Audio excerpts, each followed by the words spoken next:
أعوذ بالله من الشيطان الرجيم. بسم الله الرحمن الرحيم. ياسين والقرآن الحكيم إنك لمن المرسلين على صراط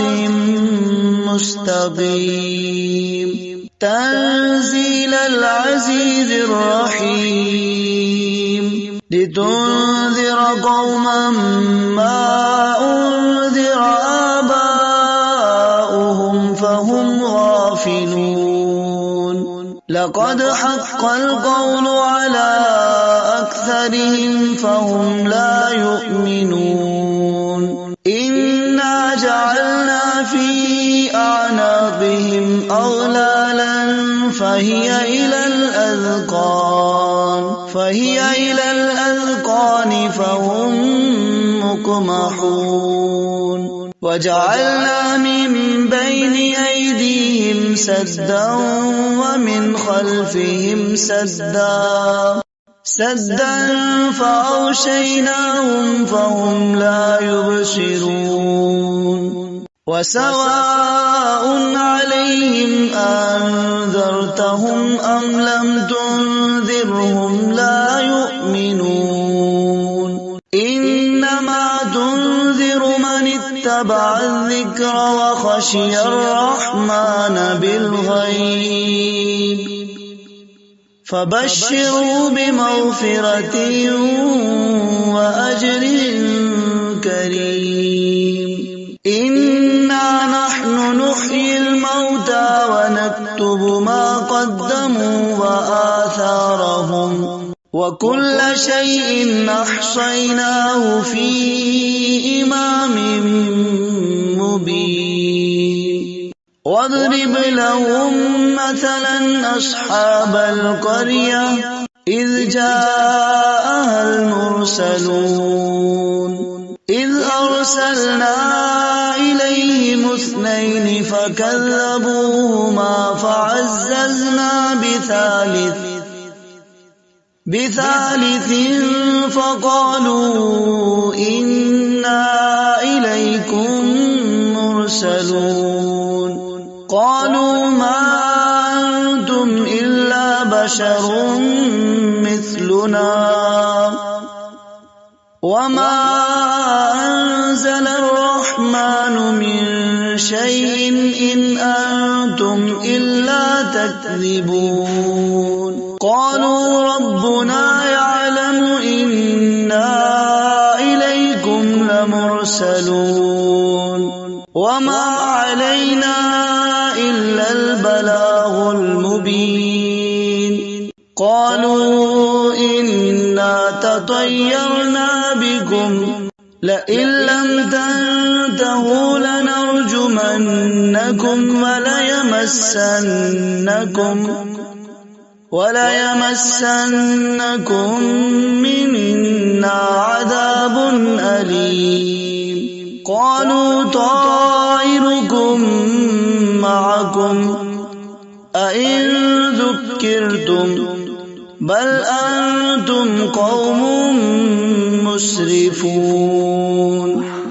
وجاء من أقصى المدينة رجل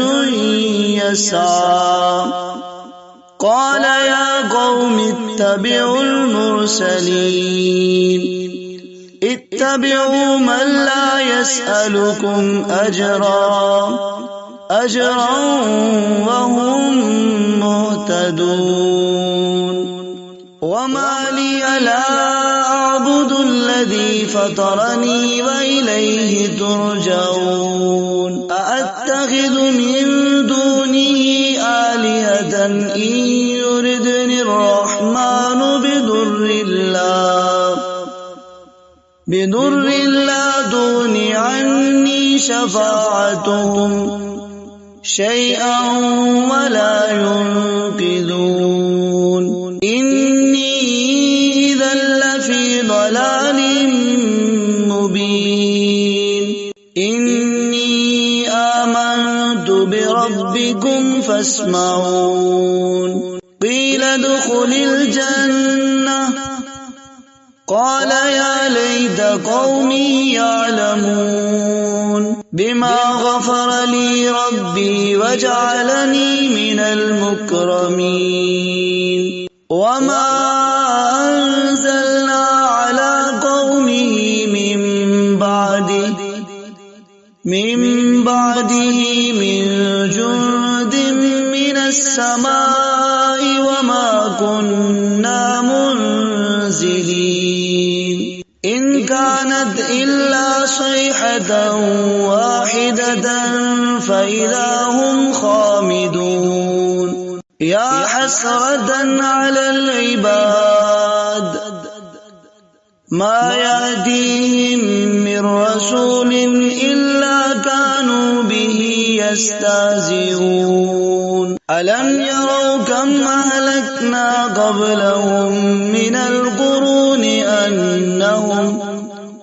أنهم إليهم لا يرجعون وإن كل لما جميع لدينا محضرون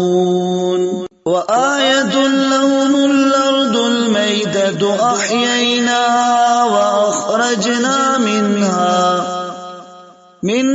حبا فمنه يأكلون وجعلنا فيها جنات من نخيل وعناب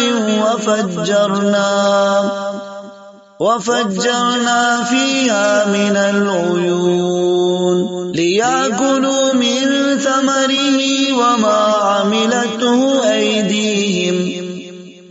أفلا يشكرون سبحان الذي خلق الأزواج كلها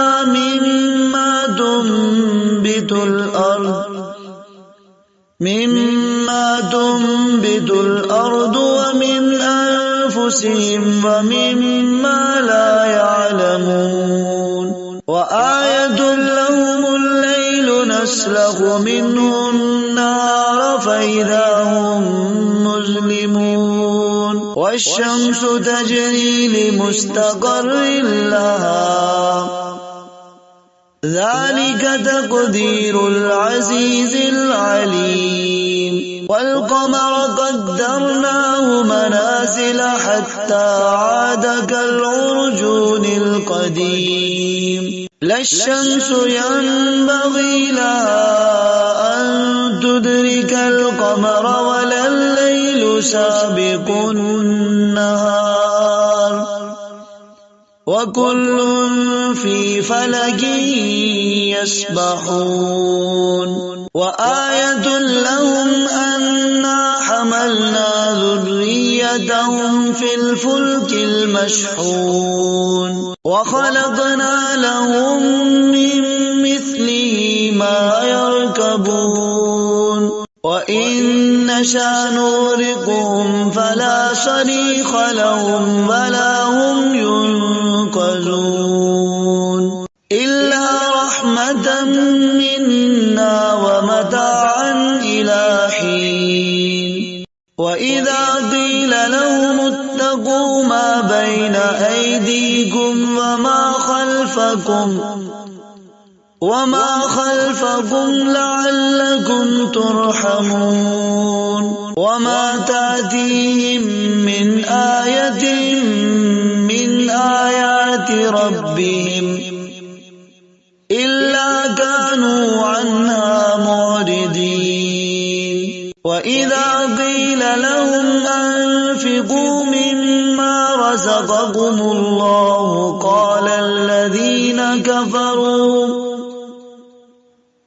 قال الذين كفروا للذين آمنوا أنطعم من لو يشاء الله أطعمه إن أنتم إلا في ضلال مبين ويقولون متى هذا الوعد إن كنتم صادقين ما ينظرون إلا صيحة واحدة تأخذهم وهم يخصمون يخصمون فلا يستطيعون توصية ولا إلى أهلهم يرجعون ونفخ في الصور فإذا هم من الأجداث إلى ربهم ينسلون قالوا يا ويلنا من بعثنا من مرقدنا هذا ما وعد الرحمن وصدق المرسلون إن كانت إلا صيحة واحدة فإذا هم جميع لدينا محضرون فاليوم لا تظلم نفس شيئا ولا تجزون إلا ما كنتم تعملون إن أصحاب الجنة اليوم في شغل فاكهون هم وأزواجهم في ظلال على الأرائك متكئون لهم فيها فاكهة ولهم ما يدعون سلام قولا من رب رحيم وامتازوا اليوم أيها المجرمون ألم أعهد إليكم يا بني آدم ألا تعبدوا الشيطان إنه لكم عدو مبين وأن اعبدوني هذا صراط مستقيم ولقد أضل منكم جبلا كثيرا أفلم تكونوا تعقلون هذه جهنم التي كنتم توعدون اصلوها اليوم بما كنتم تكفرون اليوم نختم على أفواههم وتكلمنا أيديهم وتشهد أرجلهم بما كانوا يكسبون ولو نشاء لطمسنا على أعينهم فاستبقوا الصراط فأنى يبصرون ولو نشاء لمسخناهم على مكانتهم فما استطاعوا مضيا ولا يرجعون ومن نعمره ننكسه في الخلق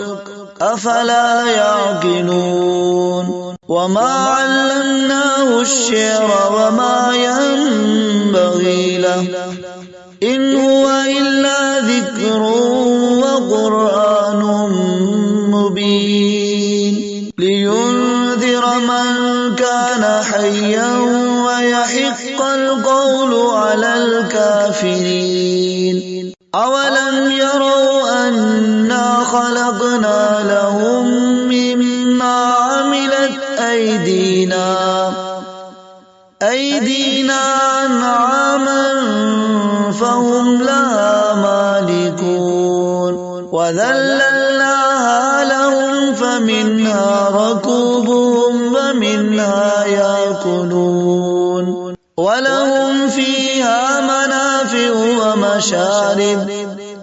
أفلا يشكرون واتخذوا من دون الله آلهة لعلهم ينصرون لا يستطيعون نصرهم وهم لهم جند محضرون فلا يحزنك قولهم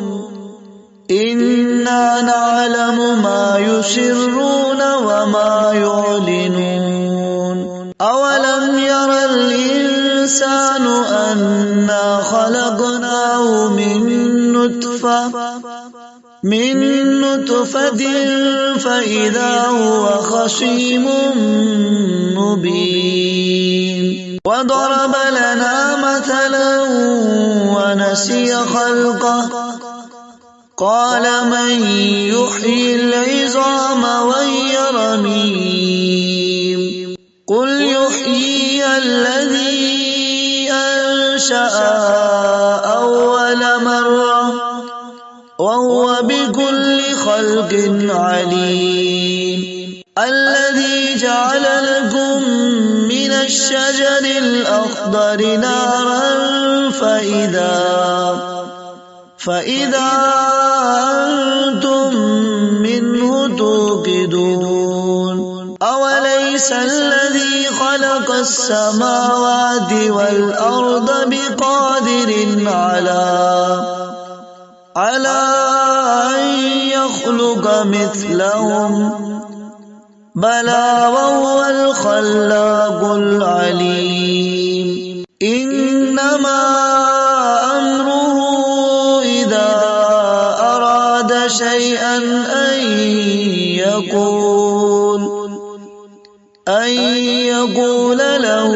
كن فيكون فسبحان الذي بيده ملكوت كل شيء وإليه ترجعون بسم الله الرحمن الرحيم الرحمن علم القرآن خلق الإنسان علمه البيان الشمس والقمر بحسبان والنجم والشجر يسجدان والسماء رفعها ووضع الميزان ألا تطغوا في الميزان وأقيموا الوزن بالقسط ولا تخسروا الميزان والأرض وضعها للأنام فيها فاكهة والنخل ذات الأكمام والحب ذو العصف والريحان فبأي آلاء ربكما تكذبان خلق الإنسان من صلصال كالفخار وخلق الجان من مارج من نار فبأي آلاء ربكما تكذبان رب المشرقين ورب المغربين فبأي آلاء ربكما تكذبان مرج البحرين يلتقيان بينهما برزخ لا يبغيان فبأي آلاء ربكما تكذبان يخرج منهما اللؤلؤ والمرجان فبأي آلاء ربكما تكذبان وله الجوار المنشآت في البحر كالأعلام فبأي آلاء ربكما تكذبان كل من عليها فان ويبقى وجه ربك ذو الجلال والإكرام فبأي آلاء ربكما تكذبان يسأله من في السماوات والأرض كل يوم هو في شأن فبأي آلاء ربكما تكذبان سنفرغ لكم أيها الثقلان فبأي آلاء ربكما تكذبان يا معشر الجن والإنس إن استطعتم أن تنفذوا من أقطار السماوات والأرض فانفذوا لا تنفذون إلا بسلطان فبأي آلاء ربكما تكذبان يرسل عليكما شواظ من نار ونحاس فلا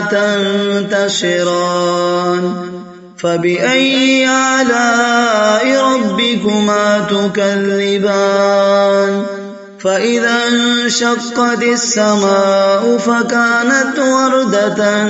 كالدهان فبأي آلاء ربكما تكذبان فيومئذ لا يسأل عن ذنبه إنس ولا جان فبأي آلاء ربكما تكذبان يعرف المجرمون بسيماهم فيؤخذ بالنواصي والأقدام فبأي آلاء ربكما تكذبان هذه جهنم التي يكذب بها المجرمون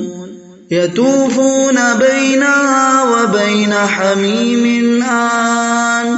فبأي آلاء ربكما تكذبان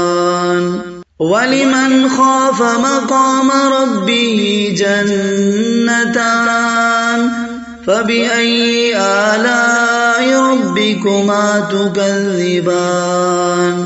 ذواتا أفنان فبأي آلاء ربكما تكذبان فيهما عينان تجريان فبأي آلاء ربكما تكذبان فيهما من كل فاكهة زوجان فبأي آلاء ربكما تكذبان متكئين على فرش بطائنها من استبرق وجنى الجنتين دان فبأي آلاء ربكما تكذبان فيهن قاصرات الطرف لم يطمثهن إنس قبلهم ولا جان فبأي آلاء ربكما تكذبان كأنهن الياقوت والمرجان فبأي آلاء ربكما تكذبان هل جزاء الإحسان إلا الإحسان فبأي آلاء ربكما تكذبان ومن دونهما جنتان فبأي آلاء ربكما تكذبان مدهامتان فبأي آلاء ربكما تكذبان فيهما عينان نضاختان فبأي آلاء ربكما تكذبان فيهما فاكهة ونخل ورمان فبأي آلاء ربكما تكذبان فيهن خيرات حسان فبأي آلاء ربكما تكذبان حور مقصورات في الخيام فبأي آلاء ربكما تكذبان لم يطمثهن إنس قبلهم ولا جان فبأي آلاء ربكما تكذبان متكئين على رفرف خضر وعبقري حسان فبأي آلاء ربكما تكذبان تبارك اسم ربك ذي الجلال والإكرام. بسم الله الرحمن الرحيم. إذا وقعت الواقعة ليس لوقعتها كاذبة خافضة رافعة إذا رجت الأرض رجا وبست الجبال بسا فكانت هباء منبثا وكنتم أزواجا ثلاثا فأصحاب الميمنة ما أصحاب الميمنة وأصحاب المشأمة ما أصحاب المشأمة والسابقون السابقون أولئك المقربون في جنات النعيم ثلة من الأولين وقليل من الآخرين على سرر موضونة متكئين عليها متقابلين يطوف عليهم بلدان مخلدون بأكواب وأباريق وكأس من معين لا يصدعون عنها ولا ينزفون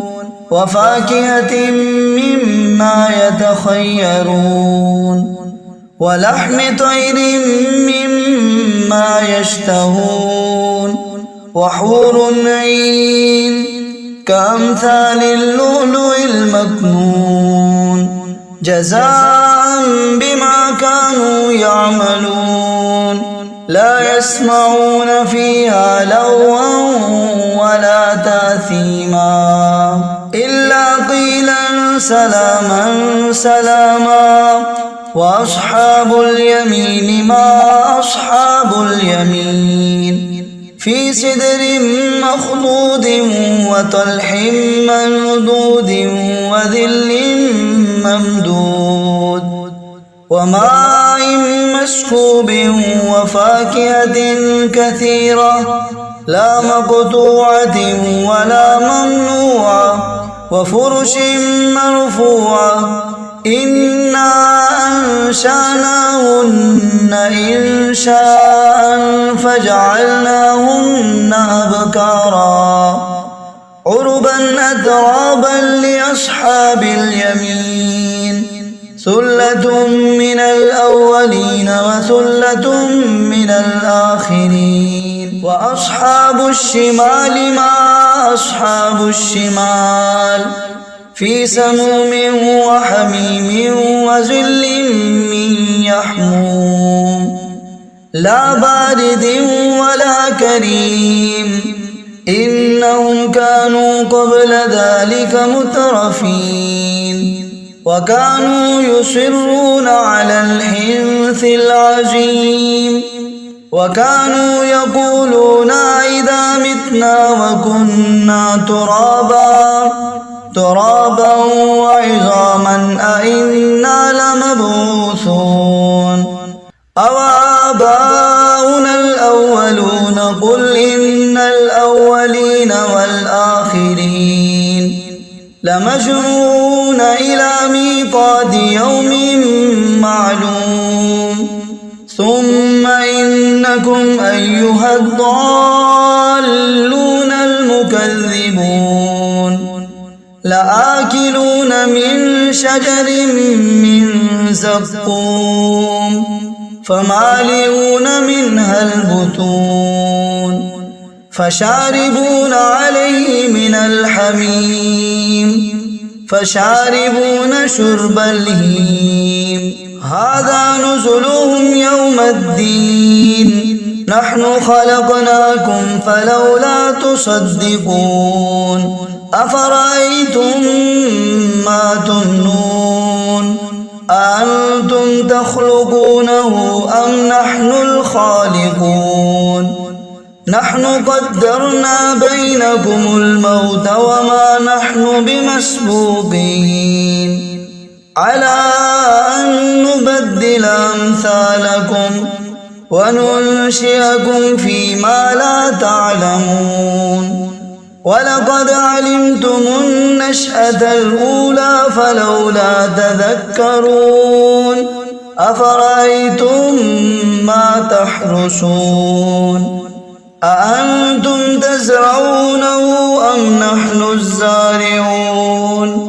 لو نشاء لجعلناه حطاما فظلتم تفكهون إنا لمغرمون بل نحن محرومون أفرأيتم الماء الذي تشربون أأنتم أنزلتموه من المزن أم نحن المنزلون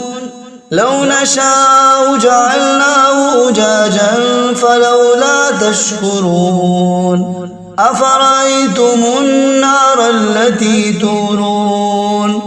أأنتم أنشأتم شجرتها أم نحن المنشئون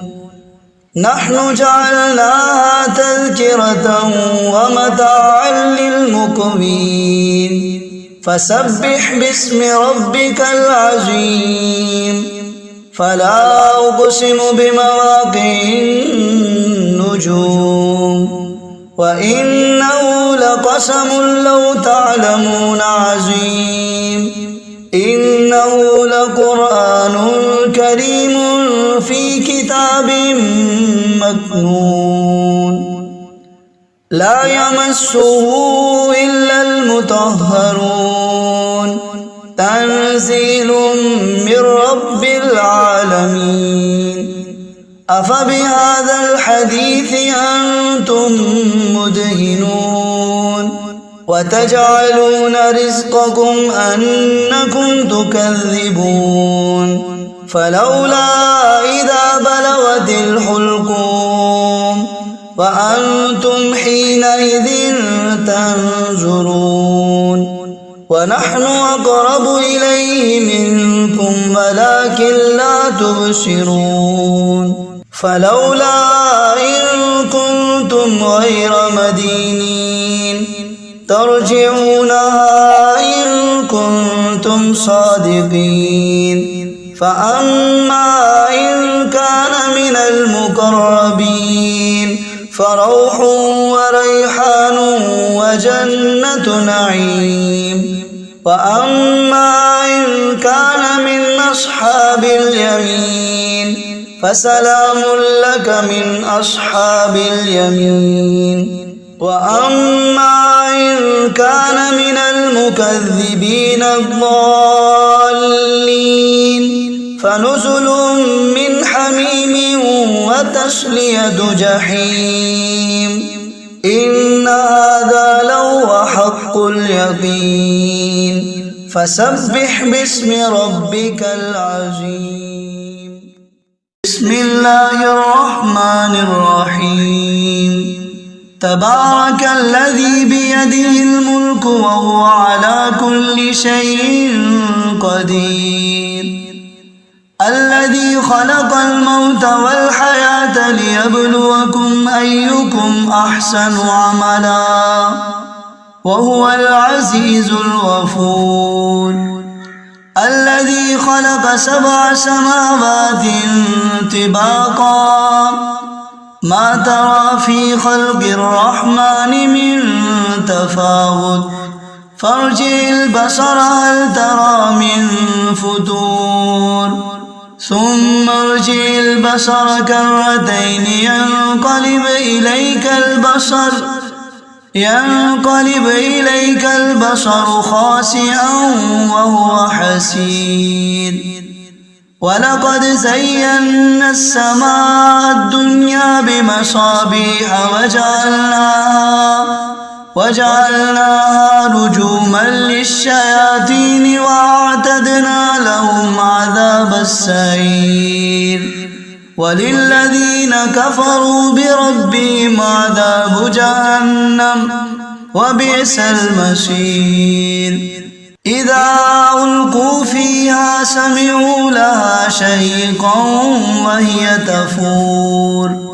تكاد تميز من الغيظ كلما ألقي فيها فوج سألهم خزنتها ألم يأتكم نذير قالوا بلى قد جاءنا نذير فكذبنا وقلنا ما نزل الله من شيء إن أنتم إلا في ضلال كبير